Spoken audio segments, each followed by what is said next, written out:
Sus poate.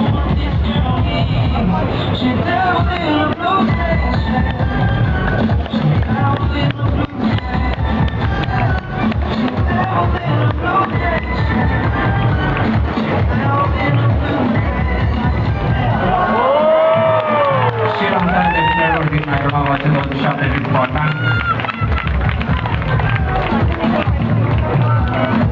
Să nu cumva să credeți că sunt artificii sau că sărbătoresc ceva, sunt capcane termice în nevoie. Da, Ștefănescu! Yankee Romeo, Uniform Alpha, Alpha! Da! O echipie au decorat noaptea pentru dumneavoastră. Să aplaudăm pentru evoluția pe care o vor oferi.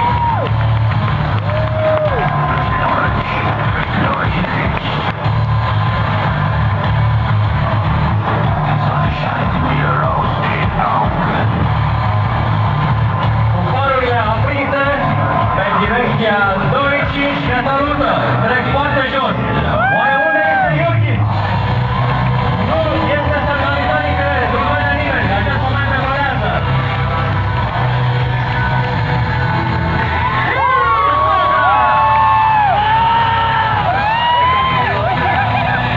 Alături de cei trei, Air Bandits și Rammstein.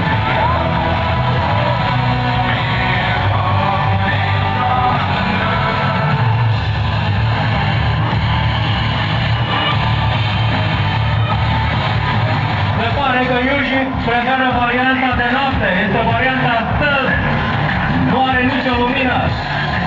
Imaginați-vă ce greu este pentru ea să îl observe.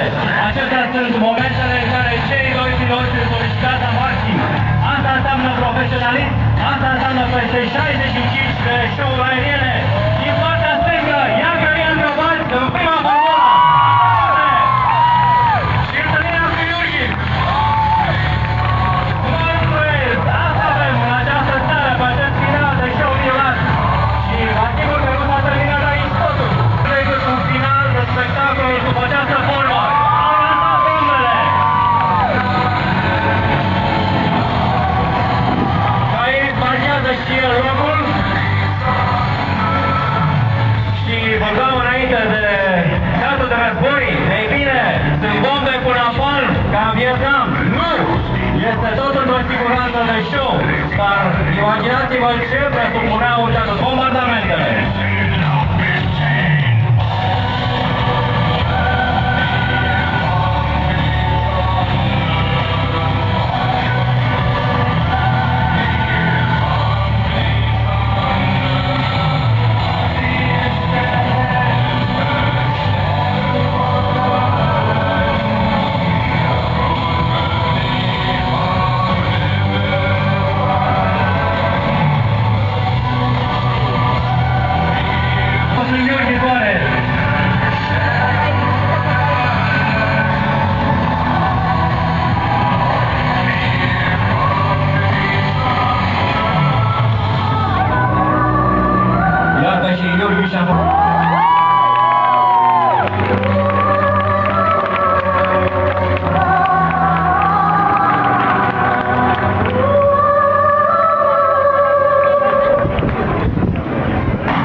Bun.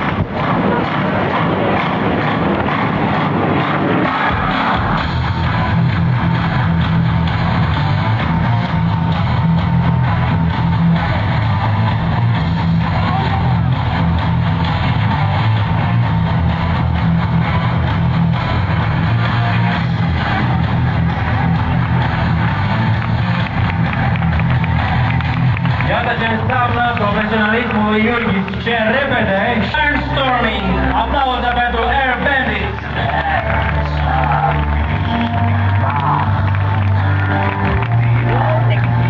Chiar parcă este o secvență dintr-un film în care avioanele A1 Skyraider cu feluri iluminau cerul pe timpul nopții.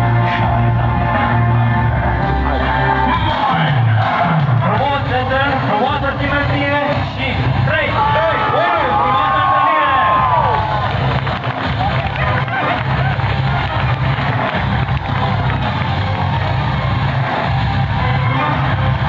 Nu vrea să știu ce s-ar întâmpla dacă Gheorghe Scairis ar asculta și această muzică rapidă. Este de ajuns să audă motorul și vă întreb, dacă ar mai avea și Rammstein, nu vrem să ne gândim ce ar face. Cred că lituanianul îi place foarte mult pe tavă. Eu cred că omul ăla nici nu se capă la prânz. Iată ca o fantomă, un Sudo 36 stă pentru dumneavoastră, fără nicio lumină, doar fumul încadează traiectoria și intersecția iacarilor, foarte frumos, viraj.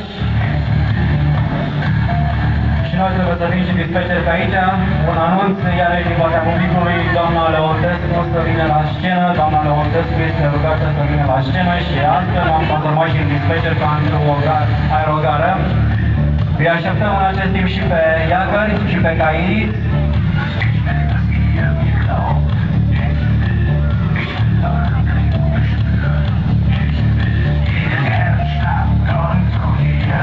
Am putea fi tentați să afirmăm că în fața noastră se află un avion mare pe panta de aterizare, dar sunt două, iar șumul ne demonstrează foarte bine cu ce avem de face. Iată iluzia optică, iar seara ceea ce ne-au demonstrat acești trei mari piloți este fenomenal. Haideți să-i aplaudăm pe final!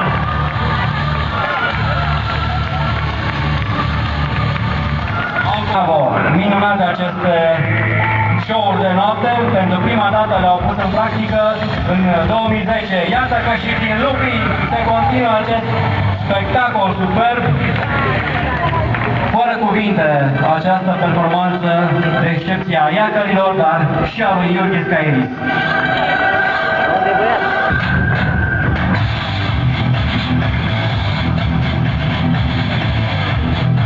Îi rugăm pe cei care sunt pe DN1 în mașini să circule, să nu se oprească, pentru a nu crea alte accidente. Vă rugăm frumos circulați. Dacă vreți să vedeți show, veniți mâine la ora